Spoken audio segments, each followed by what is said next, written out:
How do you have a scary conversation when there's something you want to talk about in your relationship and you've never brought it up before? This is Reid from readaboutsex.com, and I am sitting with Stella Harris from stellaharris.net.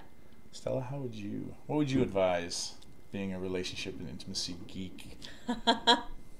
Well, I always advise people to talk to their partners about the things that they want and the things that they're interested in. But it's important to set yourself up for the best chances of a good conversation that you can have. You always want to make sure all the basics are covered. You want to make sure the person you're talking to is well rested and well fed and isn't in a rush. All too often people will say bring something up when everyone's rushing to get to work in the morning or they haven't had their coffee, and these sort of really basic things when you bring up a touchy subject when the other person is cranky. So just covering all your bases and making sure you have time for it. Oftentimes having the conversation outside of the home, doing something like at a coffee shop or at a restaurant, having sort of a neutral environment sometimes can really help people relax if they're just a little bit out of their space and they're having a nice date night, something like that. Yeah. So anything like that where you are in the right environment and in the right state of mind, and then making sure you check in about how the other person feels.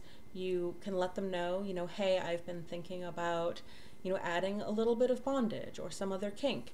And you don't need to talk for an hour about your detailed fantasies that you've been having yet. You can sort of say, there's this thing I've been curious about, or that I'd like to try, or that I saw, in a video on YouTube, and use something like that and start gauging reaction. Give the person a chance to respond. Say, oh my gosh, I've always wanted that also, or gosh, that's really scary for me. And sort of let them give you cues about what you say next and how deep you go right away. If you want, a thing that can be really useful is the difficult conversation formula that I talk about. So you can go to readaboutsex.com/convo and download the worksheet where you actually kind of write out and brainstorm what are the things that you're afraid of might happen by having the conversation. What are the things that you actually want to have happen by having the conversation, and then kind of worksheet it out, like what's the thing you need to tell them that you want to share with them, and getting it down to a concise couple of sentences, because often we get so anxious and we don't have the clarity that we just blurt out what we're trying to talk about, and it can kind of ramble on, and we give the story and the origin of the idea, and then our partner's just trying to figure out, like, what are you actually saying. So the difficult conversation formula can be really useful for a lot of people, because you're also sharing with the person, there's something I want to have a conversation with you about.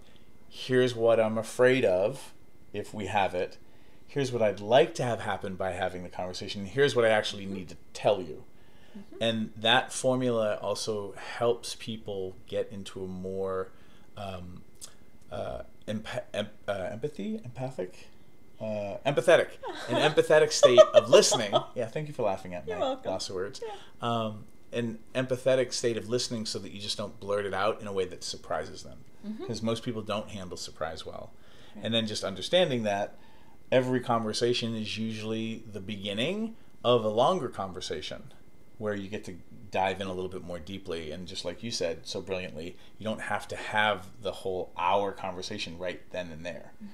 Give your partners, your friends, your coworkers, whoever you're having these difficult conversations, because it doesn't have to be about sex and kink. Right.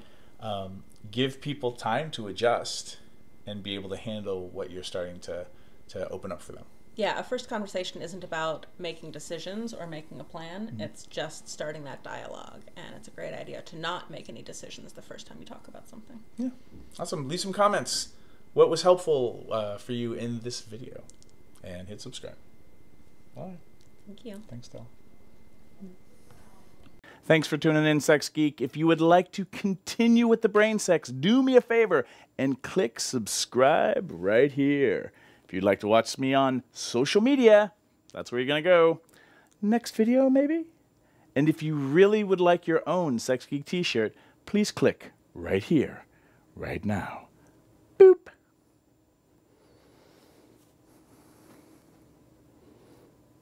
No, really, like